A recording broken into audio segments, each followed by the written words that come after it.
আমাদের দেশে যদি একটা মানুষ আপনি দেখবেন যেই ধরনের ইনসিডেন্টগুলো ঘটে অনেক সময় অনেক প্রোটেকশন আমরা পাই না। আমাদের সারাউন্ডিংসের ভিতরে আসলে আমাদের অনেক সময় সার্ভাইভ করাই টাফ হয়ে যায়। মানে স্পেশালি আমি যদি নারীদের কথা বলি, মানে নারীদের কথা মানে বলতে এবং নারীদেরকে প্রতিনিধিত্ব করতে এবং তাদেরকে নিয়ে কথা বলতে আমি সবসময় পছন্দ করি, যেহেতু আমি একজন নারী। আমার কাছে মনে হয় এই সোসাইটিতে নারীদের মানে পুরুষদের থেকে নারীরা অনেক বেশি ভালনারেবল। সেই ক্ষেত্রে আমি একটু নারীদেরকে ফোকাস করেই বলবো।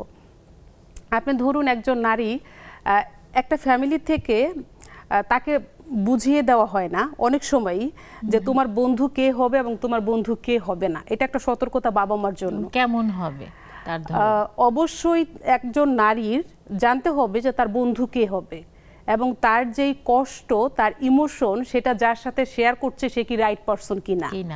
আমরা অনেক সময় আমাদের কলিগস কিংবা আমাদের কর্পোরেট অফিসে হোক, হোয়াটএভার, আমাদের এভরি সেক্টরে আমরা ভুল মানুষকে অনেক সময় বিশ্বাস করে ফেলি, আমাদের ইমোশনগুলো শেয়ার করে ফেলি এবং সেটার কোনো কাজেই লাগে না, বরঞ্চ আমরা অ্যাবিউজের শিকার হই, উল্টা হয়ে যায়। হ্যাঁ, এক্স্যাক্টলি। তো এই বিষয়গুলো কিন্তু আমাদের অনেক বেশি সতর্ক হতে হবে, স্পেশালি আমাদের মেয়েদের সতর্ক হতে হবে।